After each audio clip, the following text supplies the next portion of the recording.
Welcome to Living in El Paso, Texas. My name is John Pena. And my name is Alejandro Sosa. And in this episode, we're going to be talking about the market update of real estate in El Paso, summer 2024. Yes, summer 2024. In a nutshell, I'd say the market is pretty slow. Sluggish, perhaps, is the word to use. This should really come as no surprise to anybody. We've been talking about this forever, and the news is talking about it forever as well. Interest rates are still right now around 7%, which is something that really we're not used to because everybody got spoiled a couple of years ago with 3% interest rates. Keep in mind the national average over the last 50 years is 8%, so 7% isn't that crazy, but for somebody like myself, I bought my house in 2020 and my interest rate's 2.75%. So I'm one of those rate locked sellers, right? Why would I sell my house now and trade my epic real interest rate for one, twice that? So anyway, for new buyers though, interest rate 7%, why? Inflation, some economic turmoil and everything like that. So in a nutshell, the real estate market here in El Paso is slow. Certainly not like bubble, gonna blow up, like, oh no, like the sky is falling. No, not at all. Still a very stable market. But why don't you talk a little bit about what you're seeing for buyers this summer, and then maybe I'll talk a little bit about what we're seeing for our sellers. Yeah, so for buyers, it's a little bit obviously different than how it was. Remember during COVID, we talked about this. It was pretty crazy. It was very competitive. You have to put, 40,000, 20,000 over asking price in order to be competitive. Now it's not the case, as you say. It's a lot slower. It's nothing like, oh, everything is horrible, but it is slower.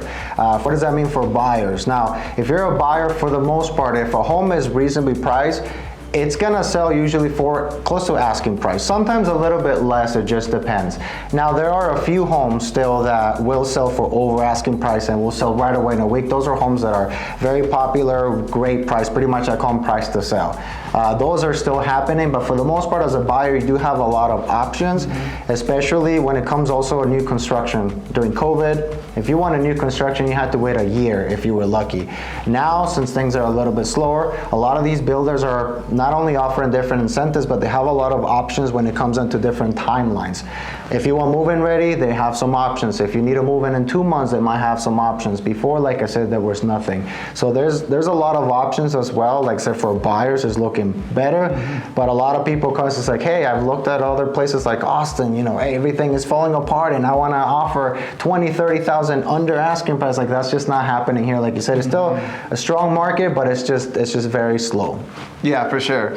Absolutely right. There's plenty of supply right now because homes are taking longer to sell, and then new ones come on, and so the inventory starts to back up, so buyers have more choices. But the reality is that there are less buyers. There are simply plenty of buyers who either can't get qualified for a loan with the interest rates the way they are, or buyers are sitting on the fence hoping that things are going to improve. So yeah, you nailed it. For sellers, what we're seeing is essentially, like Alex said, lower price point homes are always going to sell. Homes at around $200,000, assuming they're in decent condition and decent locations, they're going to sell easy. We have plenty of examples of this. A home we just sold on Canyon Sage, literally like the first day it went active, we already had it under contract. So 200 up to 250 below, those homes are going to sell pretty consistently. Once you start going above $300,000, $400,000, homes are still selling, but they are taking a lot longer to sell. I have a perfect example. We had a home at 7784 Enchanted Circle. You can see the video on our YouTube channel. This home is located on the west side in Enchanted Hills, a great area, great home. Everything about the home is fantastic. Priced fine. It took 6.5 months to finally sell this home. So, more expensive homes are taking a little bit longer. I mean, that's just the reality of it. And we don't really see that changing. At the beginning of the year, we were both we watched the news and check in with all these different sources. We were both optimistic that, maybe the feds are gonna cut interest rates at the end of the year. I think that is highly, highly unlikely. I'm reading things now that are saying, buckle up because things aren't really going to move in any meaningful way for 2 to 5 years, which means, if that's accurate, that the interest rates are going to stay around 7% more or less for the next several years, and home prices, you would think, would be coming down, but again, that is not the case. Look at any YouTube video and there's almost unanimous consent that home prices are going to keep going up. Not crazy like they were after COVID, but nominally 2 to 4% a year. So why is that? Because there just isn't the supply of homes in our country for enough people that want them to get them. Yeah, and that is a good point you bring, because a lot of people are like, hey, I want to buy a home in El Paso, but I'm worried that prices are gonna just drop, and then I'm gonna be. I don't personally think that. I mean, like we talked about, I think El Paso's market is pretty strong. There's a lot of growth happening. A lot of big companies are moving here, so I don't think that's gonna be the case. I don't think that things are gonna go up in price crazy either. I think it's just gonna be slowly going up, like we've seen year over year. So that's something that some people worry about, and I just don't think that's gonna happen here in El Paso, at least. Yeah, I agree 100%. We are a very stable housing market. Mm-hmm. So one other thing I will mention that I think is a problem in the housing market in El Paso is property taxes. In April, the El Paso County Appraisal District puts out your 2024 appraised value, and then May is everybody freaking out and trying to protest it, but that is a problem.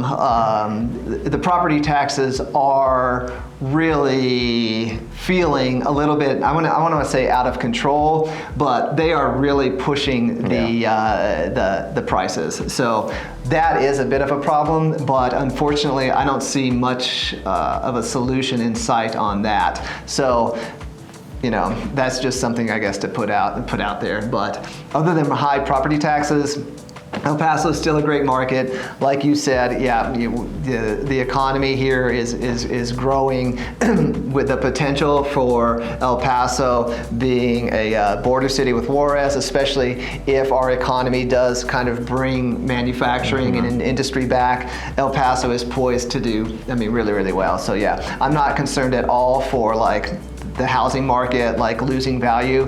My only concern is that property taxes are going to continue to just kind of creep up and up, and that's going to create issues for people. But definitely interested to see what's actually going to happen, right? Because they say we were kind of hopeful because they were mentioning that the interest rate might drop. Now it doesn't seem to be the case. So let's see what happens. Like I said, I'm not worried like some people think that things are gonna, be horrible. I think, like you said, we have a strong market, even though it's slow, but it's gonna continue, to move, and hopefully things get better soon. But I'm just excited. Like every time we talk about this, is what's gonna happen in the next few 3, 4, 5, 6 months.